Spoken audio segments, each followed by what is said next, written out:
All right, folks, it's been a while since I've talked to you about the expansion that's going on over here. This is what I call my duck pond system, even though ducks are never actually in this pond. One of my students at a recent workshop filmed me present on this whole system for about 45 minutes. That's on Odyssey. I'll link in the video notes below to that for you so you can understand the full system and I don't have to try to go through it all here. But the basics are that up there, that tank that sits on top of that hill, we call that Duck Mountain. Ducks go up there, there's water in there for them. They poo in there, they play in there, they breathe in there, they have fun in there. Mostly in the evening for a couple hours when they come home at night. You can see everybody's out and about right now doing their thing out on their paddock for the day. But that puts nutrient into this pond. It comes in through this pipe right here. It actually can go to several other places to irrigate trees as well. But this is where I put it when I need more nutrient in the pond. I have aquatic plants that it's still cool out. They're just starting to take off through the year. You can see the ones greening up there. And that plant gets fed to the ducks right there in that system. So that's a short way this works. There's some aquaponics components. There's 3 ebb and flow beds there. There's 3 water tanks here. Those raise goldfish, which are feed for the catfish in here and feed for catfish in other ponds elsewhere. There are goldfish in here with the catfish, but they're big goldfish the catfish can't eat.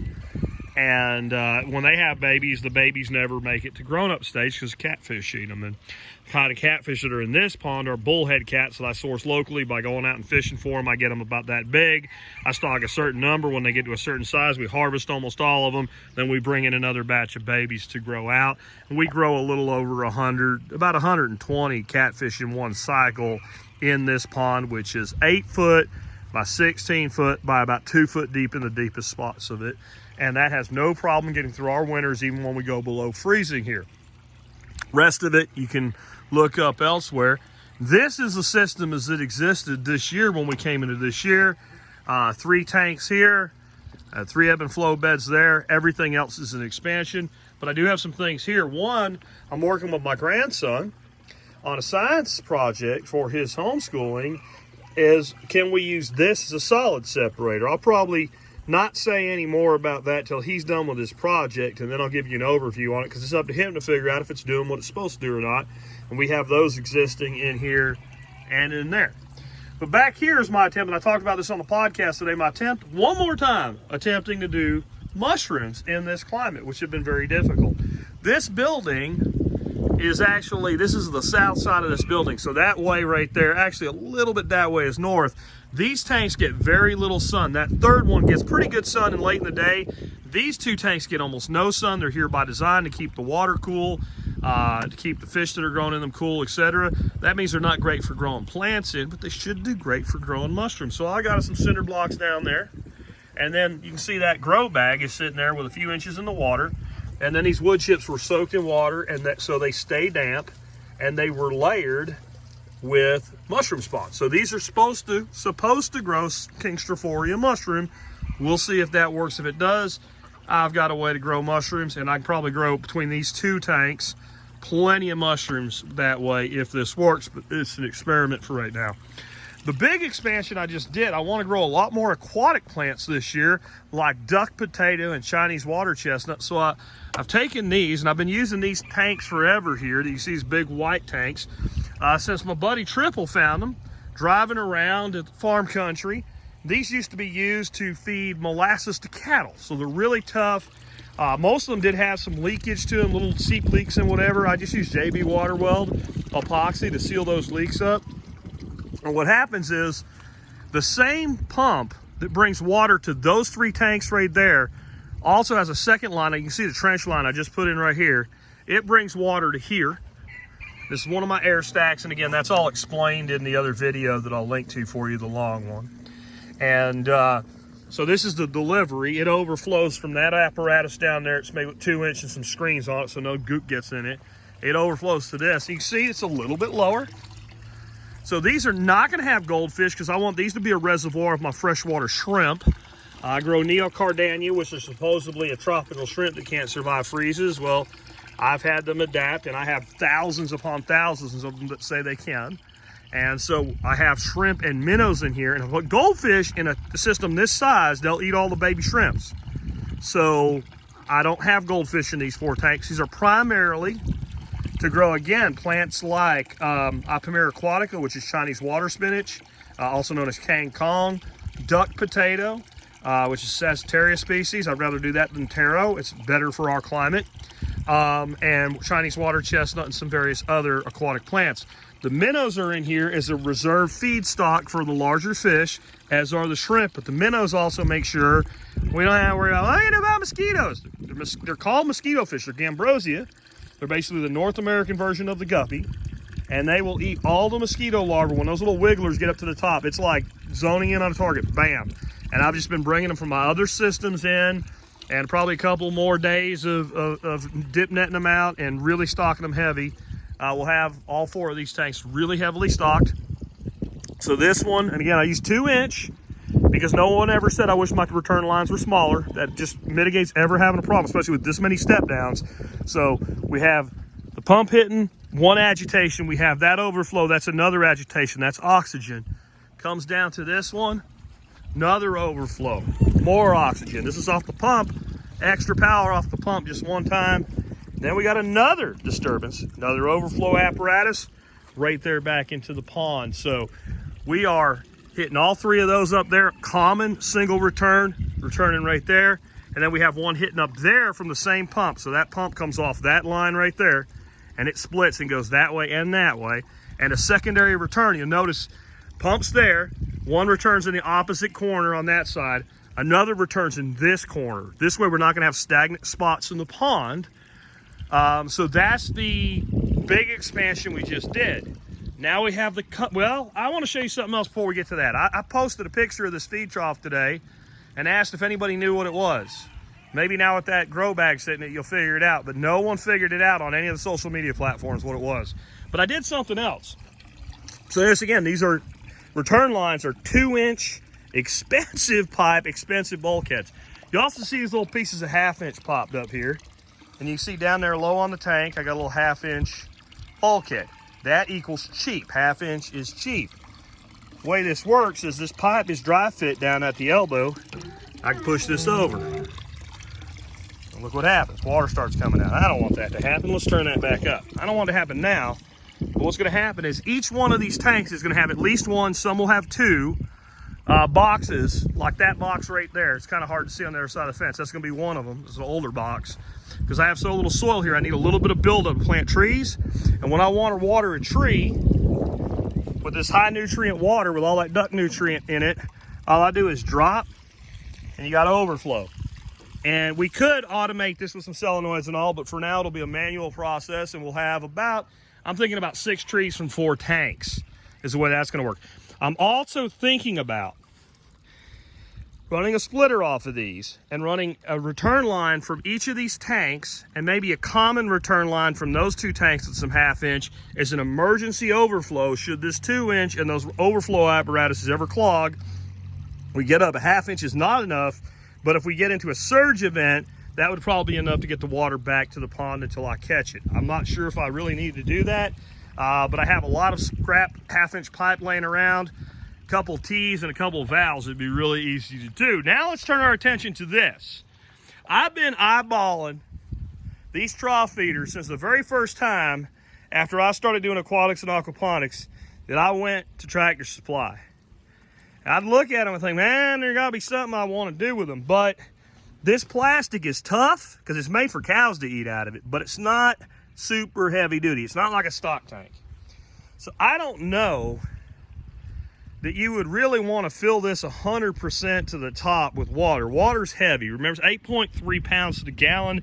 I have not done the math on this because I don't think it's going to be necessary with what I have planned.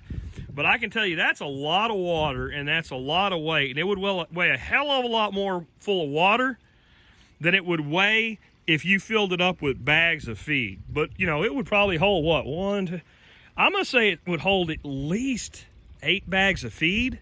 400 pounds. So it's designed to hold 400 pounds.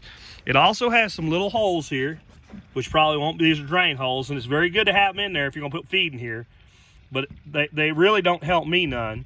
But I'm thinking the bulkheads I'm gonna use, I can put 1 in each side and use that hole as my pilot hole, and it won't be an issue. I won't have to patch them, but this would be no problem to patch if I had to. Now there's a grow bag, just like the ones I'm doing the mushrooms in. These are made with BPA-free plastic, actually, even though it feels more like a typical material. This stuff's very tough, and it breathes, and it can be sub-irrigated, meaning you can irrigate it from the bottom. You got it yet? Figure out what I'm going to do? It'll hold about 10 of these bags. 10 foot long, they're about a foot each. These are 10 gallons. So 9 or 10 bags will fit in this trough. I'm going to have water come in on one side, water go out the other side. The exit side for the water, the overflow, we'll set a little stick up about that high, just enough to get about 2 inches up the bags. That'll be enough to irrigate all the water. I was going to run it on the pump that runs this ebb and flow system, and this ebb and flow system runs exactly like what I just showed you is going to run. Basically, this ebb and flow system's not on the big pump running the rest of the system. It's on a little bitty pump right here. And that 1/2 inch line is what takes the water in, and that 1 1/4 is what returns it. I always go overkill on my return lines, right? You only pay for it once and you're happy about it forever. But the way this works, it's on a timer. If you've never seen these before, basically I do ebb and flow with no siphons because siphons fail and timers generally don't. So if you look way down there in the bottom, you see a bulkhead. That's where when the timer kicks on, water comes in there. It fills up to the top of this overflow, and it starts overflowing. It runs for 30 minutes every 2 hours. So it'll run for 30 minutes, shuts off for 2. Runs for 30 minutes, shuts off for 2. When the water shuts off, it stops overflowing here, and it goes right back through the pump line that it comes in. So it ebbs up, and it flows out, or it flows in and ebbs out. You call it however you want to.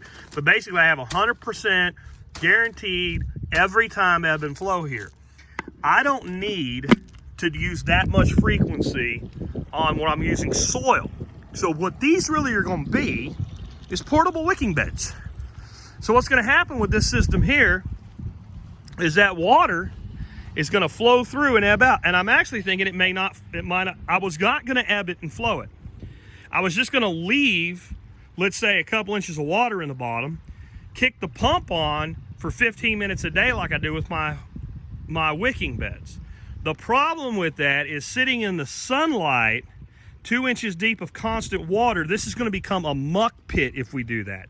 It's going to grow so much algae in the sun.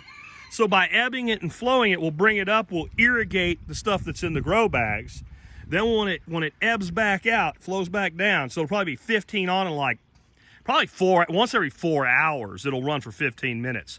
Give us a good irrigation, go dry, there'll be a little bit of water at the bottom, the sun will just burn it right off. It'll evaporate really quick in our high sun here in Texas, and the bag will be just like came out and watered it. It'll be like you came out and watered it every 4 hours. The timer will do it. It will never forget its job. And probably it'll go 4 hours, every 4 hours during the day. And overnight, maybe it'll go one time at like 4 o'clock in the morning, and it'll water the first time the next day at like 8 o'clock in the morning. So like 8, 12, 4, 8, and then probably won't water again, like I said, until like 4 o'clock in the morning, and then kick back on at 8 and go through the day again, something like that. That means that pump won't run very often. Little bitty pump, not much energy, very little electrical draw. And as long as it gets to the full height that I want to hold it at in that 15 minutes, it's all that it will need. It won't really be a problem. So now what we're going to have is these bags. Now, why not just make this into a wicking bed? Well, that'd be cool. You'd get more grow space, right? You'd have more surface area because you wouldn't have the space between the bags not being used.